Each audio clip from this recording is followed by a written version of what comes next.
在2023年呢，我们什么时候拍照的时候还需要拿起数位相机呢？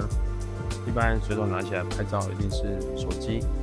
如果认真要拍，也会拿起比如说全幅相机啊，或者是 APS-C， 甚至是 GoPro 来做一些拍摄录影的用途。这时候数位相机呢，是不是已经淡出我的视野？可是呢，我最近又买一台 Sony RX100 Mark I， 拍起来呢确实非常有魅力哦。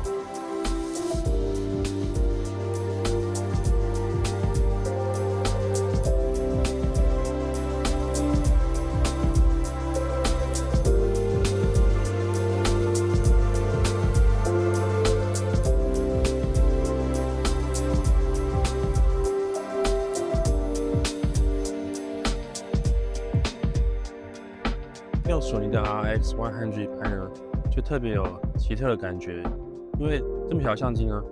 拍起来却有一种单眼的质感，所以它成像的感觉呢，它的空间感，即便是只有1英寸，但是呢，明显的要比手机好，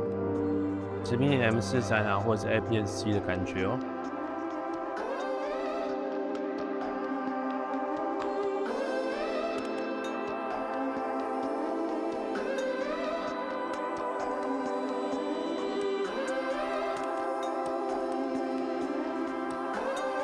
它特点呢是非常的轻巧，比 iPhone 都还要小。可是呢，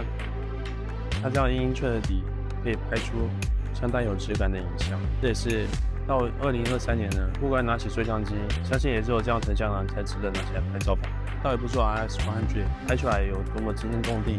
只是以前跟声音不相匹配的画质，让人觉得压抑而已。而这样小体积呢，就让我们在携带上、拍摄上呢，就有更轻松惬意的感觉。而每张照片呢，也不会那么孤寂，而尽情的去捕捉、感受到视觉吸引的那瞬间就可以了。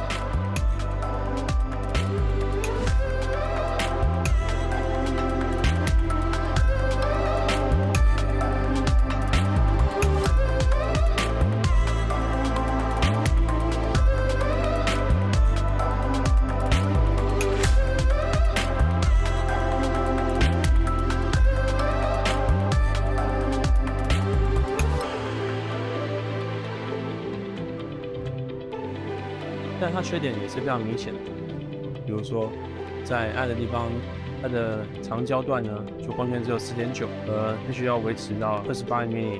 才有 f1.8 的大光圈，就把它当成一支28mm定焦来拍吧。它的望远就偶尔就光线好的时候，它是负正的。而令人觉得开心的是，即便是2023年了，以当下标准来讲，它的对焦依然不算慢，可见索尼的黑科技黑卡已经领先时代多久了？已经起码是已经11年了吧。在刚发布的时候呢，其实 RX100 呢算是非常高规的 PST Point and Shoot 的最高级的权重。到现在呢，它的二手价位呢也应该不到3000块，但是这样的买得感呢是非常高的。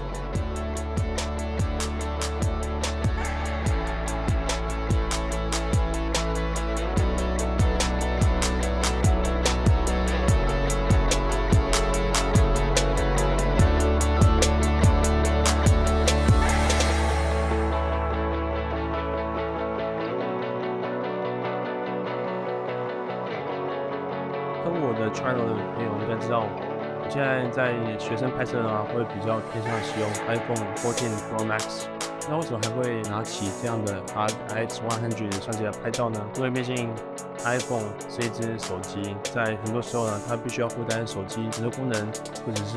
拼接电话、简讯、Line， 或者是听音乐，甚至是看 YouTube。有这样子很多的各种功能的机预测的时候呢，然后想要再拿起来拍照，就会觉得好像有点难度。那一台什么都没有，只是单纯拍照的 RX100 呢，就可以担任学生携带拍摄的工作了。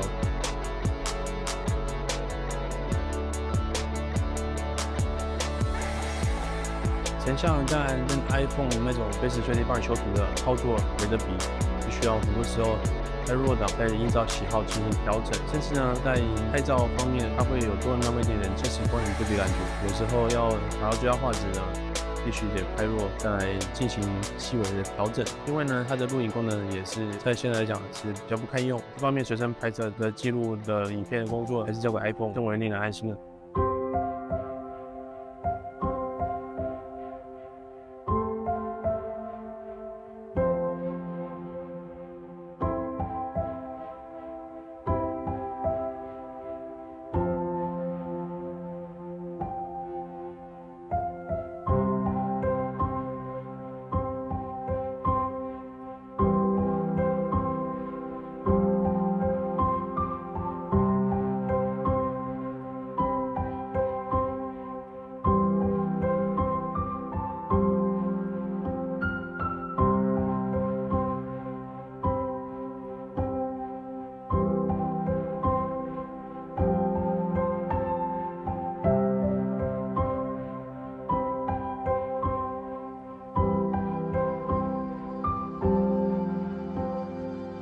但很多时候在拿起RX100是属于一种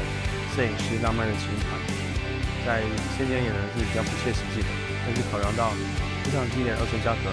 能够收藏、能够把玩，甚至能够为孩子们学习摄影工具，也是不错的哦。最让人印象深刻优点呢，就是方便好携带，同时广角28f1.8的画质良好，对焦呢也相当迅速。在使用老相机，像是 RX100呢，在拍秋摄影，如果觉得它对焦速度很慢怎么办？其实呢，我们只要简单的先将相机对焦到类似的距离，然后等到目标物靠近的时候，再动手拍摄就可以了。Let's find out。现在马上来示范一下。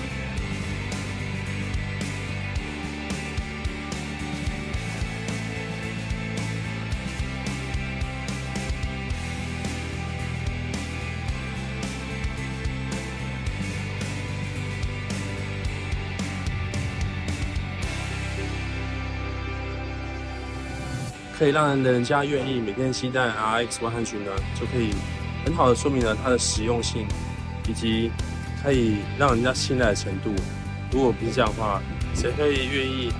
天天可以携带这台小相机，而不是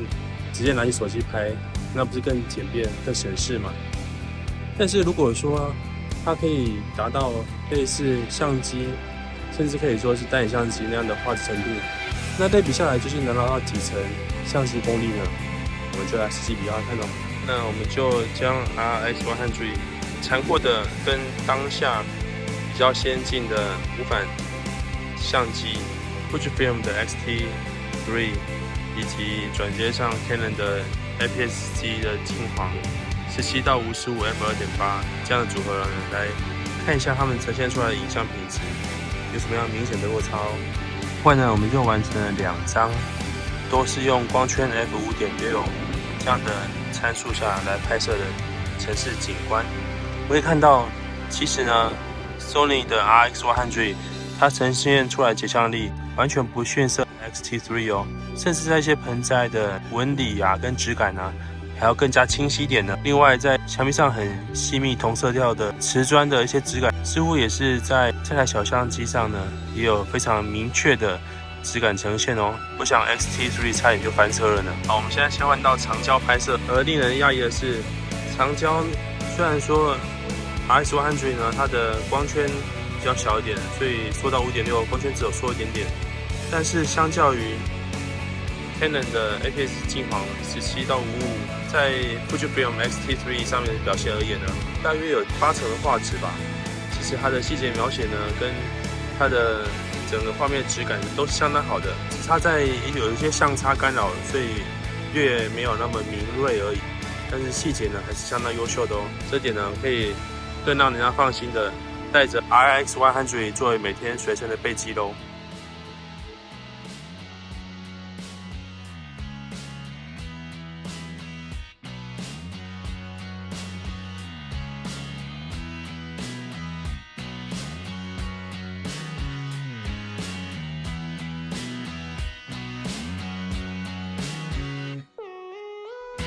令人觉得比较不适应的部分呢，就是它的快门按钮的因为机身体积非常小的原因，它的两段式的断差并不明显，所以有时候想要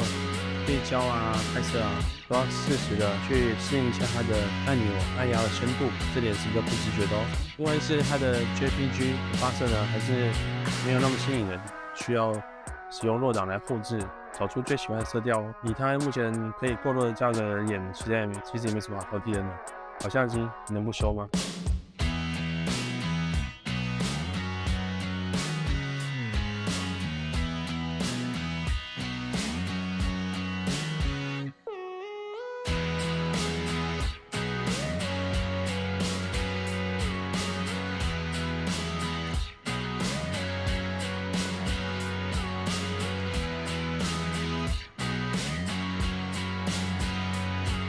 ？RX100它的宽容度很高，所以即便它的曝光稍微不准，其实在后置呢都很容易做调整。我想这也是索尼它的感光元件黑科技，即便过这么多年了呢，还是非常好用哦。也因此呢，即便它的原生发射并不是那么讨喜，或者说有点缺乏一点独特性吧，对色彩理解比较没有让人家眼睛一亮的感觉。可是有弱档，好好玩，好好慢慢调，也是可以轻易松的产生令人赏心悦目的作品哦。那么在2023的当下，还适合买这样的一台老相机吗？其实呢，以它目前的价位来讲，是非常划算。同时呢，在拍摄方式改变呢，也可以帮助我们对拍摄、对摄影这项兴趣、这项喜好，会有了更深的理解。毕竟它还是一个非常依赖器材表达的一个艺术，So why not give it a try？